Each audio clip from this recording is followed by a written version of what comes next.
نحمده ونصلي على رسوله الكريم اما بعد فاعوذ بالله من الشيطان الرجيم بسم الله الرحمن الرحيم رب اشرح لي صدري ويسر لي امري واحلل عقدة من لساني يفقهوا قولي رب زدني علما اللهم صل على سيدنا ومولانا محمد وبارك وسلم.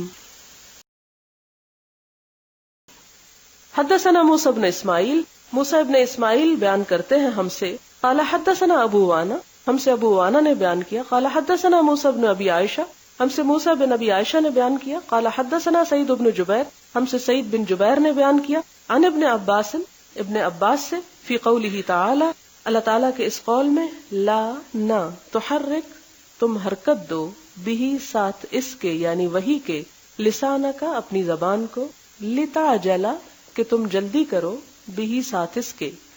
قالا وہ کہتے ہیں، کانا رسول اللہ صلی اللہ علیہ وسلم کہ آپ صلی اللہ علیہ وسلم یعالج من التنزیل شدتاً، یعالج پاتے تھے، من التنزیل وحی کے اترنے کو، شدتاً شدت کے ساتھ، یعنی حضرت صلی اللہ علیہ وسلم پر قرآن اترنے سے بہت سختی ہوتی تھی.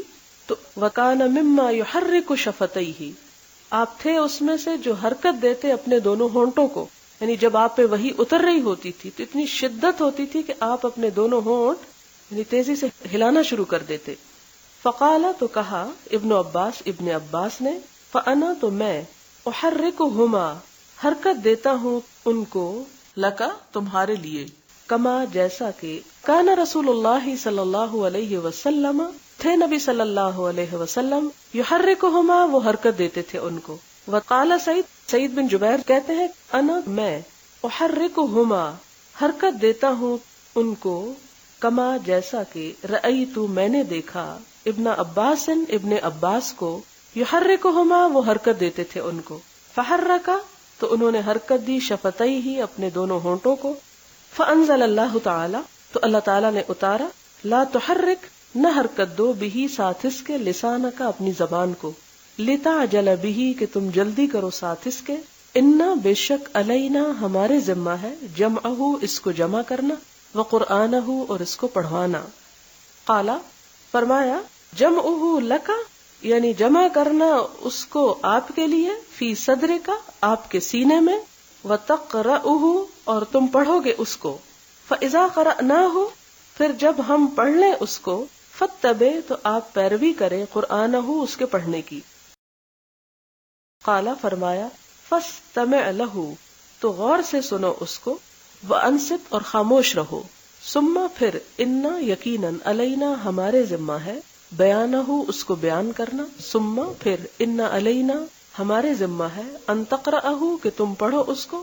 فکان رسول اللہ صلی اللہ علیہ وسلم تو تھے نبی صلی اللہ علیہ وسلم، بعد ذالک اس کے بعد، اذا اتاہ جبریل جب آتے آپ کے پاس جبریل، استمع تو غور سے سنتے، فاذا انطلق جبریل پھر جب چلے جاتے جبریل، قرأہ النبی صلی اللہ علیہ وسلم پڑھتے تھے اس کو آپ صلی اللہ علیہ وسلم، کما قرأہ جیسا کہ جبریل پڑھتے تھے اس کو. اب اس حدیث میں ہم پہلے تو سمپل ہے سند دیکھتے ہیں، اس میں حدثنا بھی ہے، قالا بھی ہے. اس حدیث کے راوی ابن عباس ہیں. ابن عباس مفسر قرآن ہیں. وہ قرآن پاک کی سورۃ القیامہ کی اس آیت کی تفسیر بیان کرتے ہوئے یہ حدیث لائے ہیں، لا تحرک بھی لسانک لتعجل بھی، کہ آپ صلی اللہ علیہ وسلم کو قرآن پاک میں اس بات کی تلقین کی گئی، یہ بتایا گیا کہ آپ قرآن پڑھتے ہوئے اپنی زبان کو حرکت مت دیں، یعنی جب آپ کو سنایا جا رہا ہو تو آپ صرف سنیں، ساتھ نہ پڑھیں.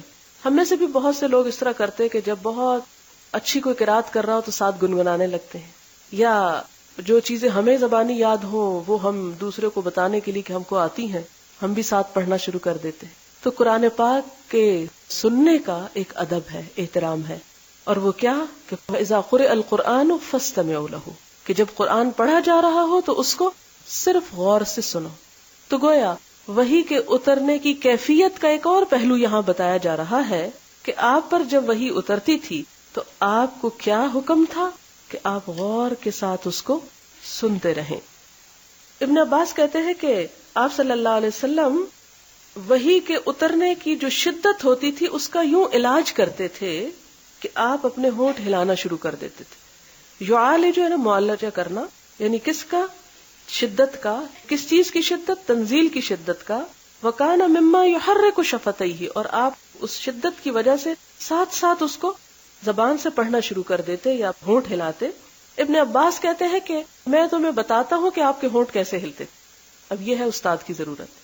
اور اگر وہ سلسلہ یوں چلتا رہتا، ہر راوی آگے، کیونکہ ہم نے تو اب کتابوں سے علم لینا شروع کر دیا نا، بتانے والے تو چلے گئے، ختم ہو گئے، کہ جو آپ صلی اللہ علیہ وسلم سے یعنی صحابہ کرام سے کافی عرصے تک یہ سلسلہ جاری رہا کہ اگر کسی نے حضور صلی اللہ علیہ وسلم کو مسکراتے ہوئے کچھ سنا تو وہ حدیث بیان کرتے ہوئے، اس قصے کو روایت کرتے ہوئے ضرور مسکراتے تھے.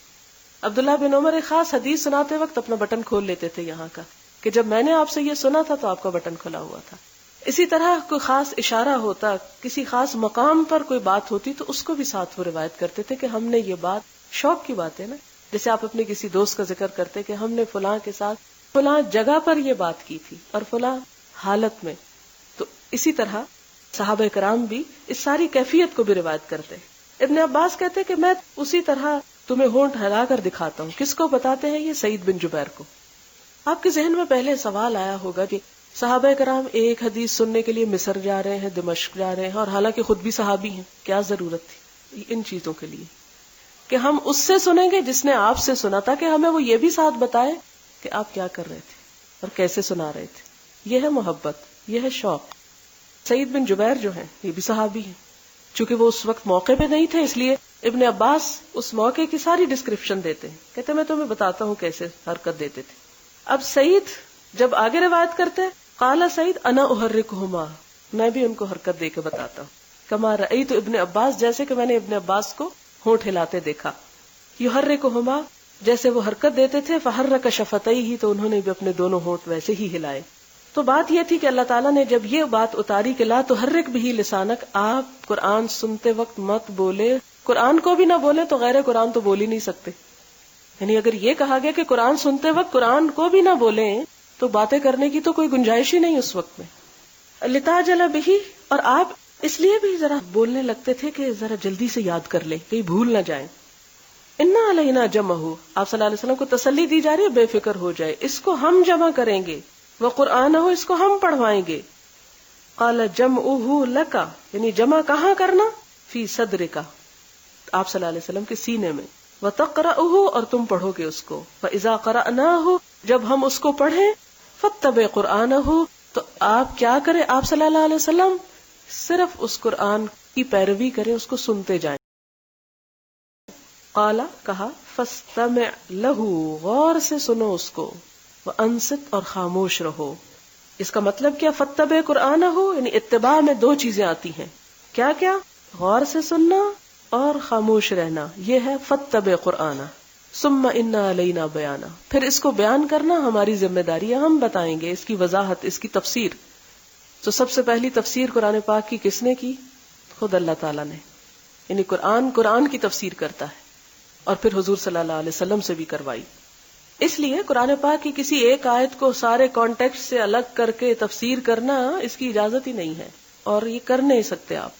یہ قرآن کے حکم کے خلاف ہے. مثلا کوئی صلاۃ کا لفظ یہ کہے جی ڈکشنری میں اس کا معنی ہے پریئر، تو چلے بیٹھ کے دعا کر لیتے اور ہم سمجھیں گے ہماری نماز ہو گئی. تو ایسے نہیں، کیونکہ قرآن پاک اور خود حضور صلی اللہ علیہ وسلم کی تفسیر میں صلاۃ کی یہ تفسیر نہیں کی گئی جو اس صدی کے مفکرین بڑے بڑے دعووں اور نعروں کے ساتھ کر رہے ہیں. ثم ان علینا بیانہ، اس کو بیان کرنا بھی، یعنی اس کو کھولنا بھی ہمارے ذمہ ہے. ثم ان علینا ان تقرأہ، یعنی تجھے پڑھا دینا اور اس کو بیان کروا دینا، یہ ہماری ذمہ داری. فکان رسول اللہ صلی اللہ علیہ وسلم بعد ذالک، جب یہ آیتیں اتری تو اس کے بعد آپ صلی اللہ علیہ وسلم کیا کرتے تھے؟ اذا اتاہ جبریل، جب بھی جبریل آتے استمع، غور سے سنتے. اس لیے پہلے دن اگر کوئی قرآن کی محفل میں بول پڑے تو کوئی بات نہیں، لیکن جب بات پتہ چل جائے تو اجازت نہیں. فاذا انطلق جبریل، پھر جب جبریل چلے گئے، قرأہ النبی صلی اللہ علیہ وسلم کما قرأہ، تو آپ بالکل اسی طرح پڑھ لیتے تھے جیسے جبریل آ کے پڑھتے، یعنی کچھ بھی نہیں بھولتے تھے. کیوں؟ اس لیے کہ اللہ تعالیٰ نے اس کی حفاظت کی ذمہ داری خود لے رکھی تھی.